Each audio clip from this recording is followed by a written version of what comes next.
Today, the UK insurance industry is the largest in Europe and employs 339,000 people, paying out £156 million per day in pension and life insurance benefits and £54 million per day in general insurance claims.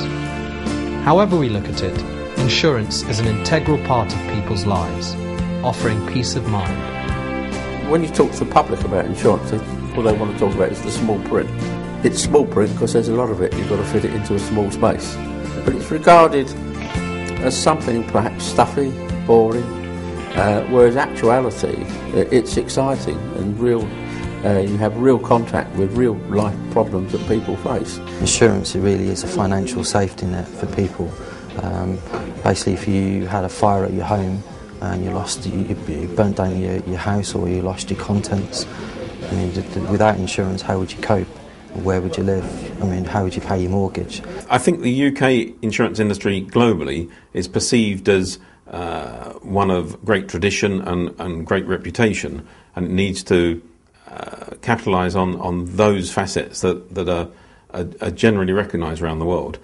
Life insurance is there if the worst happens, is to give your family some income.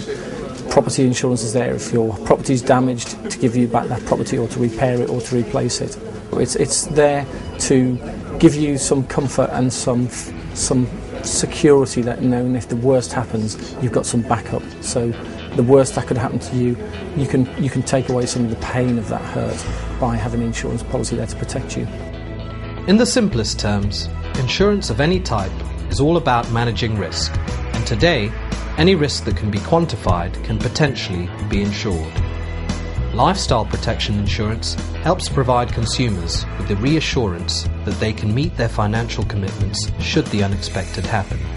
There's life assurance, which is really essential, particularly if you have dependents or a mortgage, and then if you were to pass away, then there would be a lump sum that would help your dependents cope. Some life assurance comes with critical illness cover. This means that it not only pays out if you die, but it pays out if you're diagnosed with one of a number of predefined critical conditions. This means that it's useful for paying off a mortgage, because what you may find that you need extra finances to help you cope with home modifications, or to provide an income or to support the family in that case. Income protection insurance is possibly the most important personal protection product. If you were disabled or were long-term sick and unable to work, you wouldn't have any income. Many employees have income protection by virtue of their contract of employment. So if they're sick or disabled, their employer will continue to pay their salary for a period of up to 6 months in some cases. Thereafter, very often their employer will provide them with additional cover that protects their income. When that period finishes, it's a good idea to have an individual income protection policy that can actually then pay you an income if you are on long-term sick. Most people are eligible for income protection schemes, the employed, the self-employed, and even homemakers. In the market, a new product's come out in the last couple of years called short-term income protection. It's really what used to be called payment protection insurance, and it's now being sold alongside mortgages, loans, credit cards as a standalone product. And what that does, it's a short-term income protection. It does what it says, it's to protect your income in the short term. So if something unpleasant happens along the lines of accident, sickness or unemployment, so if you get sick or you're made redundant, the idea is it will give you some income for a short term, typically 12 months, could be as much as 18 or 24, but it's meant as a short-term stopgap. Mounting infections, government alerts and quarantine of foreign visitors. The drumbeat of bad news never lets up, providing even more impetus to take out travel insurance prior to flying off on that exotic foreign holiday. You have real contact with real life problems that people face. You face problems with people who arrive at a resort without their bags. Their holiday's going to be a disaster.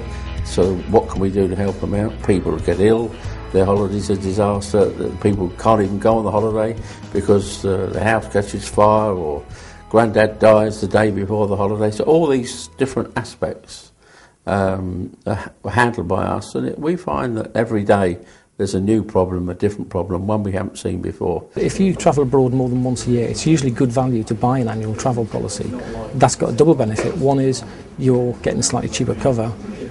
The other benefit, of course, is if you decide to have a last-minute short break, you don't have to worry about arranging insurance for that. You can just hop on any plane, any train, any boat, whenever. If you're travelling and the airline tries to persuade you to take their insurance, the danger might be two things. One is it might be more expensive than you could get if you shopped around, so okay, it's convenient to buy it there and then, but it could cost you more money.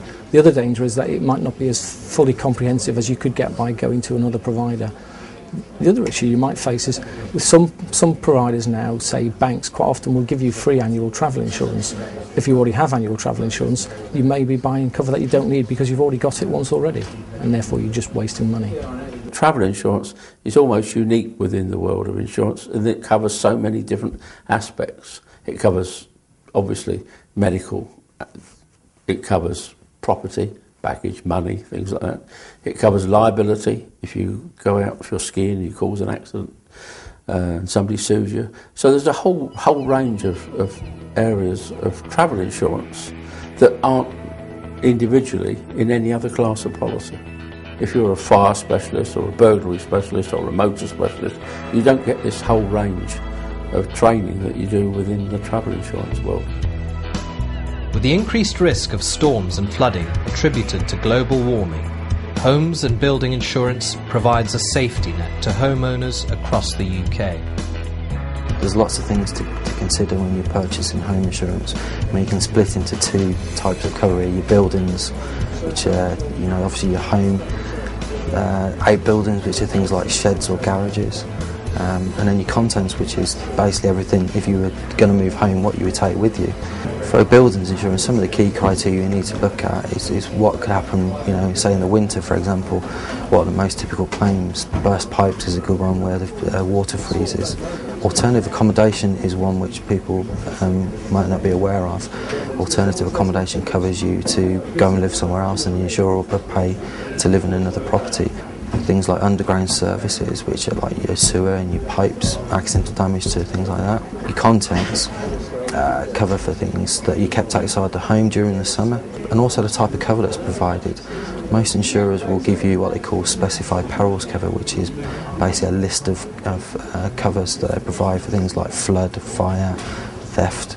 But there's also another option called accidental damage, where they'll actually provide cover for things that have happened accidentally. For example, on a buildings policy, you could be in the loft and you put your foot through the ceiling. It covers that. On a contents, you could be decorating and spill the paint on the carpet, or your children can knock over an ornament or a vase.